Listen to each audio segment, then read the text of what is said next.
Hello there. Welcome to Credit Learning Accounting. In this video, we want to look at the preparation of the cash budget. So we're going to look at question 4, which is question paper, which is on cash budget. So the question is the information below the next report stores when the required parts are input. We are only going to concentrate on the second part, which is 4.2.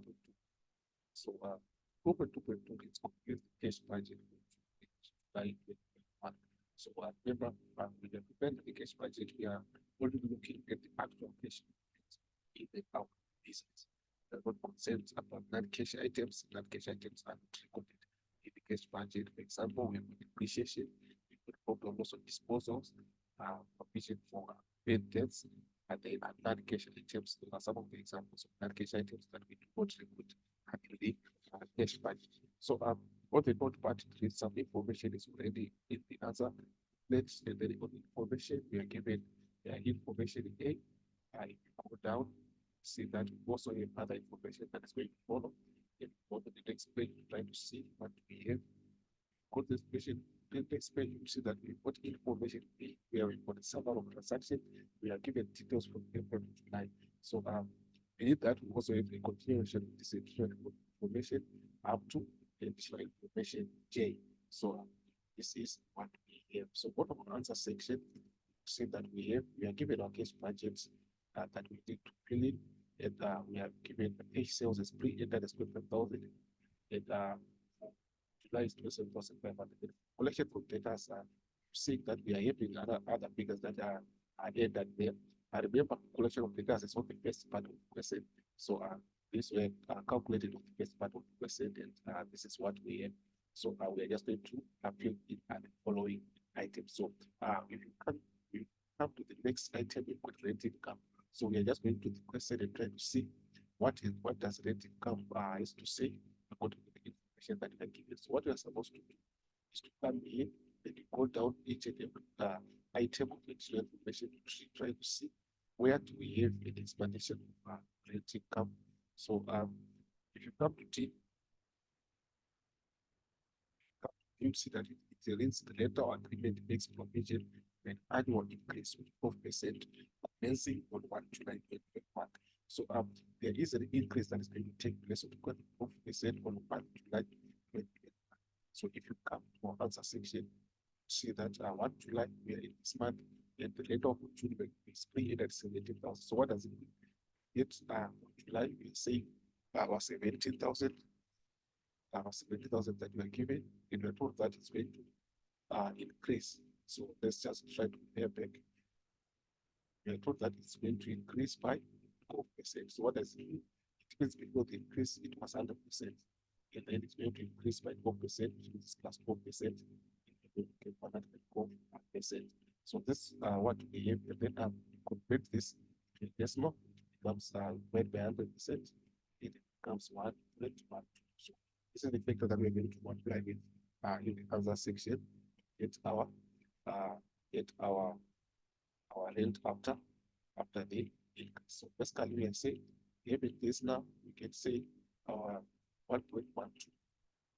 We need to multiply it by the figure that we have here, 17,000. So basically we are saying 17,000 that's 1 times 1.12. So basically we are saying 17,000. Obviously, when you calculate that, you're going to get the straight calculate, you're going to get 19,040. So here, what's 19,000? So this is the set of income after the income. So if you come here, see that you're going to put 19,040 set our rating. So this is what we have. So we go to loan. Loan already we have got a pre-ended figure of 201,000 plus 600. So we're just going to add that one and here it means you're going to enter it. So we go to total assist section. So we put on this section, we have been to see what we have here. Obviously now we are supposed to add what we have 6,000 plus 62,775 plus 17,000. The total that we have been get there is 104,000 770. If you come to the second part here, which is now July, say 27,500 plus 68,325 plus 90,040 plus 201,600, you're going to get 449,365. So this is what. So this is what we then on the payments part. If you go down on the payments part, now we are not going to cash purchases. So for cash purchases, we are going to the question again and try to see what is the question saying about cash purchases. So, let's try to see. Now at the beginning of the question, that's where I think we have the information of cash purchases. So this is what we have in terms of expected measure from data. Then we can go to the next page to see the explanation that we have cash purchases. Try to go down and try to see where do we have go information by information, try to see where to get the information.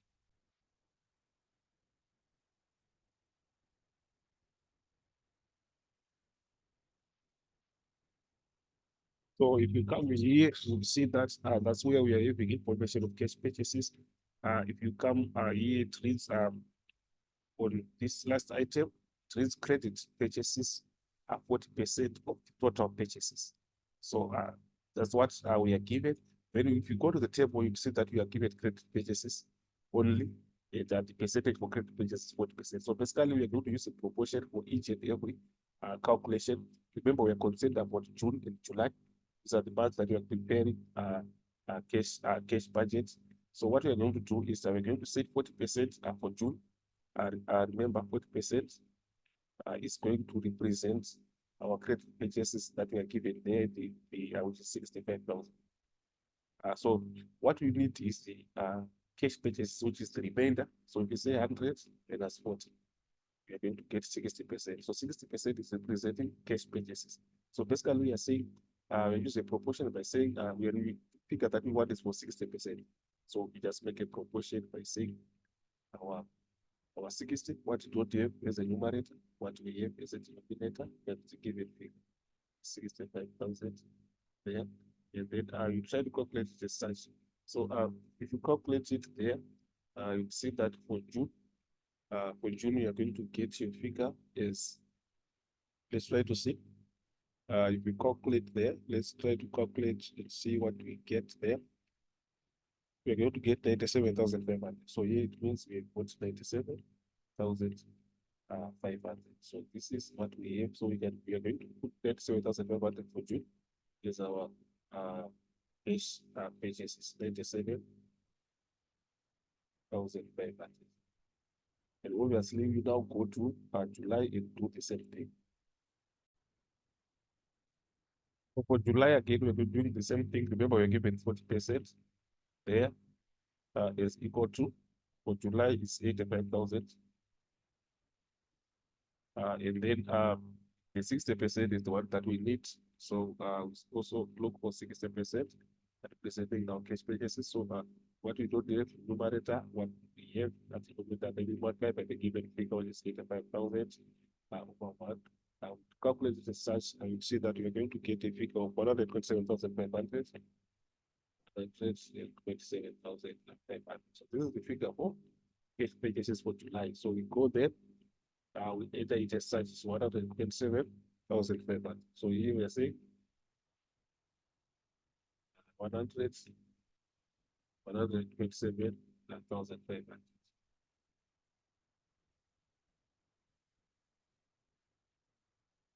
So this is what we can do on cash purchases. Then we've got payments to creditors. Payments to creditors again, we go, remember these are credit purchases now. So we just go there to see what is the explanation in terms of payment to creditors. So we are told that on information C, let's try to check on information C there. Information C is creditors are paid in the month following the month of purchase. So it means credit purchases for this month will be paid following month. So what we are saying is credit purchases for May, which is 80,000, are going to be paid in June. So remember, in the cash budget, we record when there's actual cash movement. When there's no movement of cash, we don't record. So in this case, this credit purchases are going to be paid following month, which means for May, 80,000 is going to be paid in June. So the cash is going to experience a movement there in June. So the 80,000 for credit purchase for May, we are going to put it in June. Then since the 5,000 in June, we are going to put it in July, since the payment is a month after. So basically, you see that if you go to our cash budget, we already pre-entered for June 80,000. Then we are going to look for July. For July, we check the figure for June. So it's 65,000. So this is what we have. We go there, it was 65,000. So we are saying here 65,000. And then we go to our drawings part. Our drawings, check again. What is the question saying about drawings? We go down the question, try to see what is the question saying. Drawings. Go down the question, try to see where is the information about drawings. So we can try to check at the beginning of the question the information, so that we see where we have drawings. If you come to E, following withdrawals are made monthly by the owner. We put cash to pay for his garden services at home. This is a private expense, so it's not a business expense. So they are going to be our drawings, and it's going to be 7,500 for each and every month. Since here we are being told that are made monthly, withdrawals are made monthly. So we've got 7,500 that we need to enter. And this trading stock is stock that is being taken by the owner of again for birthday gifts, but it's not a cash movement, so we are not going to record it in the cash budget. This is stock. These are goods that are being taken, not cash. So we ignore this one because there's no cash movement. So we just check this one with 7,500, 7,500, where there's cash movement, enter it every month. So if you come here, see that for June is pre-entered, so we leave it. Then we go for July, then enter 7,500. This is what we then go to loan installments. It's already pre-entered 5,600, but if you come here, you see that we are given an explanation in terms of this loan. We are told that the loan will be repaid in 36 equal monthly installments commencing on 30 July 2021. So if you come here, you see that for July, this is July, it's already in that year, there's nothing. There's nothing that we're going to put there because the installment is going to start in July. So we'll leave it like that. Then we go to interest on loan. Interest on loan, we are given it. Yes, if you come at the second point, see that it reads interest on the loan is also payable at the end of each month, commencing again on 30 July 2021. If it is not capitalized, show calculations in brackets, right? What is important is that this interest also started to be paid in July. So, but we are given it as 11.5% here. This interest we are given it here is 11.5% per annum. So, what we need to do is to find the total amount of loan, but we are not given the total amount of loan in the question. We are only given the installment that we are given is 5,600. But this installment, we have been told that it's going to be for 36 equal monthly installments. Remember, to get the installments, to get the installment figure, we say total loan, say the total loan divided by number of months, number of installments. And we get the installment amount. So in this case, we are saying the figure that we are given there is installment amount is 5,600. So we are saying 5,600. 5,600. They've got it by saying total loan is the figure that we want over number of installment. We know that is 36. So to get the total loan figure, just make total loan substitute the formula there, and it becomes 5,600 times 36. 5,600 times 36. You can say 5,600 multiplied by 36. And we do that you are going to see that the loan amount that you are going to get there, we let's try to calculate it as such, and there 201,600. So you're going to get it at 201,600. So this is the figure again that we are given there. If you check there on loan, it's 201,600. So this is the same amount. So we now calculate the interest now. What the interest now we are saying, we're giving it as 11.5%. So we're saying 11.5 over 100. Then we multiply by 201,600. And then when we calculate it like that, let's try to calculate and see what we get. I say 11.5%. And multiply by 201,600. You're going to get your figure is 23,180. 23,184. But remember, this is percentages per annum. Per annum means 12 months. So it means this interest is for 12 months. So we need to find the interest per month so that we enter there for the July.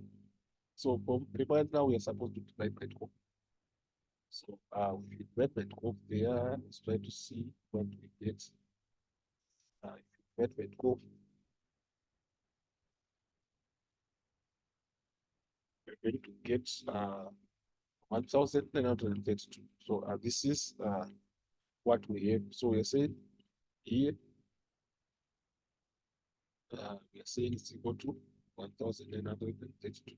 So this is the figure that we have for interest per month now. So remember, the interest is commencing in July, so we are going to just to enter the interest amount in July. Here we have nothing because it's starting July. So we have 1,932. So this is what we have according to the interest on loan. Then we go to advertising. Try to check what information do we have in terms of advertising. We have here, advertising is calculated 1% of the previous month's total sales. Previous month's total sales. So if you go at the beginning of the additional information, that's where we have got the figure for total sales. And then we are saying for June, we are going to the previous month, total sales is 82,000, multiplied by 1%. So basically, we are saying for June, we're using the previous month total sales, which is 82,000, and multiplied by 1%. 1% is 1 over 100, multiplied by 82,000. Let's try to calculate it as such. So obviously, 1 over 100 as a decimal becomes 0.01. Then you multiply by 82,000. See that the figure that we're going to get there is 600. Let's try to see. We're going to get 820. So here it means we put 820. It's the same figure that we're going to put there. As for June. So advertising 820. We do the same thing for July. So July we are taking sales for. July we are taking sales for June.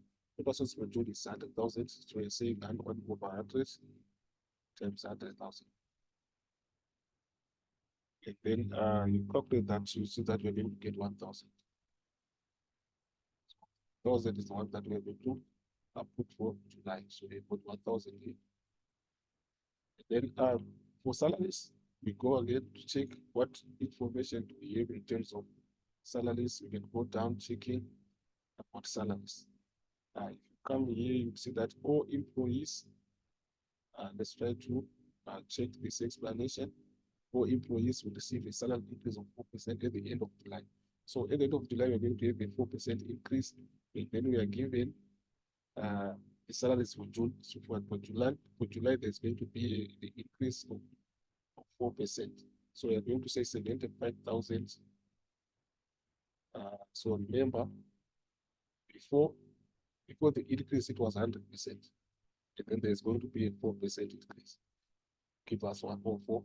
So if you now want to calculate now the new salaries, we're going to say 104 over 100. They will multiply by the figure that we are given there, which is 75,000. Multiply by 75,000 over 1. And then I would see that the figure that we are going to get is 78,000. So 28,000 is the new salaries for July. So we can be, we are going to say 28,000. So then now to get total payments, now we are not getting all what we have for payments, 97,500 plus 80,000 plus 7,500 plus 820 plus 75,000. And the figure that we are going to get is a total payments. We are going to get you 260,820. So here we put 260,820. So I will do the same thing there, where we are saying 127,500 plus 65,000 plus 7,500 plus 5,600 plus 1,932 plus 1,000 plus 78,000. You're going to get you 286,532. 286,532. This is what we have. And then we are now going to the cash surplus or shortfall. Here. So what we are going to get the cash surplus or shortfall, cash surplus or shortfall. Shortfall, we are going to calculate it, and we are going to say our total receipts, and that's our total payments. So basically, that's what we are going to do. So you can see that our total receipts on June, we've got 104,775 a year. Then we subtract the figure that we are given. Here's our total payments, 260,820. Then we get you cash surplus or shortfall. So you see that our payments are greater than our receipts, so we're going to get a negative figure there, which is a shortfall. And it's 158. It's 156,045. 156,045. And since it's a negative, we're going to leave it in brackets. So that is a shortfall. Then we also go to the next part where we're going to calculate for June. So for July, sorry. So for July, we are saying 149,365, which is here. Then we go down to subtract total payments. We check the figure for total payments there. It's 286,500. 286,532. One that we are going to subtract. Then we are going to get a positive figure of 162,833.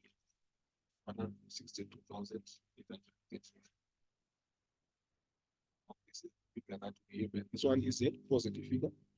Then obviously we now try to see what we have. Beneath that we have got the bank opening balance. We're only going to start with the opening balance, which is pre-entered for June. So we're going to say negative 156,045 minus 140,530. Remember, this is a positive. So basically, we're saying 156,045, which is a negative 156,045. Then we add 140,530. And you see that the answer that we are going to get there, we are going to get a. Let's try to calculate that one and try to see what do we get.